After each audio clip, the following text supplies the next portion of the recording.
আবু হুরায়রা রাদিয়াল্লাহু তাআলা আনহু বর্ণিত রাসূল সাল্লাল্লাহু আলাইহি ওয়াসাল্লাম ইরশাদ করেন, যে ব্যক্তি বিপদে সংকটকালে আল্লাহর অনুগ্রহ লাভ করতে চায় সে যেন সুখ স্বাচ্ছন্দ্যের সময় বেশি বেশি দোয়া করে। আবু হুরায়রা রাদিয়াল্লাহু তাআলা বর্ণনা করেছেন, যে ব্যক্তি বিপদ আপদে এবং সংকটকালে আল্লাহর অনুগ্রহ লাভ করতে চায় সে যেন সুখ স্বাচ্ছন্দ্যের সময় বেশি বেশি দোয়া করে। তিরমিজি হাদিস নাম্বার 3382। তাহলে আল্লাহর শুকরিয়া আদায় করতে হলে, আল্লাহর অনুগ্রহ করতে হলে, বিপদ আপদ এবং সংকটকালে আল্লাহর অনুগ্রহ লাভ করতে চায় সেজন্য সুখ স্বাচ্ছন্দ্যের সময় বেশি বেশি দোয়া করে।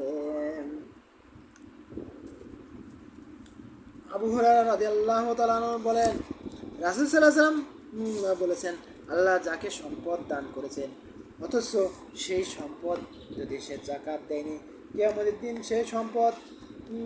সেই সম্পদকে টেকো মাথা বিষাক্ত সাপে রূপান্তরিত করা হবে।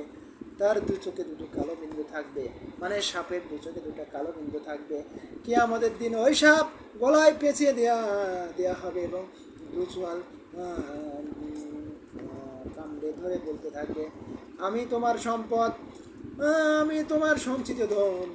তাহলে আবু হুরায়রা রাদিয়াল্লাহু তাআলা বর্ণনা করেছেন, যার সম্পদ আছে সে যদি সেই সম্পদের যাকাত প্রদান না করে কিয়ামতের দিন সেই সম্পদকে টেকোমাথা সাপে রূপান্তরিত করা হবে। সেই সাপ তার গলায় পেঁচিয়ে দেওয়া হবে, তার দু চোয়ালে কামড়ে ধরে ধরে বলতে থাকবে, আমি তোমার সম্পদ, আমি তোমার সঞ্চিত ধন। বুখারীর হাদিস 4003, মিশকাতের হাদিস 1774।